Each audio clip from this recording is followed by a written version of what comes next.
અમદાવાદમાં વગર વરસાદે પાણી ઉભરાયા હોવાનું સામે આવ્યું છે. તો અમદાવાદથી આ સમાચાર. અમદાવાદમાં વગર વરસાદે પાણી ઉભરાયા છે. શહેરના બાપુનગર વિસ્તારમાં રસ્તા પર પાણીની રેલમછેલ જોવા મળી છે.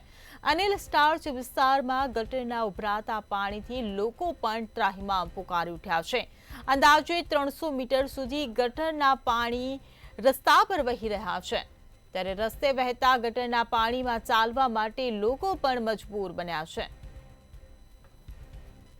વાહન ચાલકો, વૃદ્ધો અને વિદ્યાર્થીઓને પણ પારાવાર મુશ્કેલીનો સામનો કરવો પડી રહ્યો છે. અધિકારીઓને અનેકોવાર રજૂઆતો કરવામાં આવી છે, તેમ છતાં પણ નિરાકરણ લાવવામાં નથી આવી રહ્યું. ત્યારે સમસ્યાનું નિરાકરણ નહીં આવતા સ્થાનિકો પણ હવે રોષે ભરાયા છે.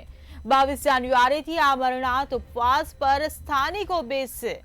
તો અનિલ સ્ટાર્ચ વિસ્તારમાં ગટરના ઉભરાતા પાણીથી લોકો ત્રાહિમામ પોકારી ઉઠ્યા છે. અમદાવાદમાં વગર વરસાદે પાણી ઉભરાયા છે.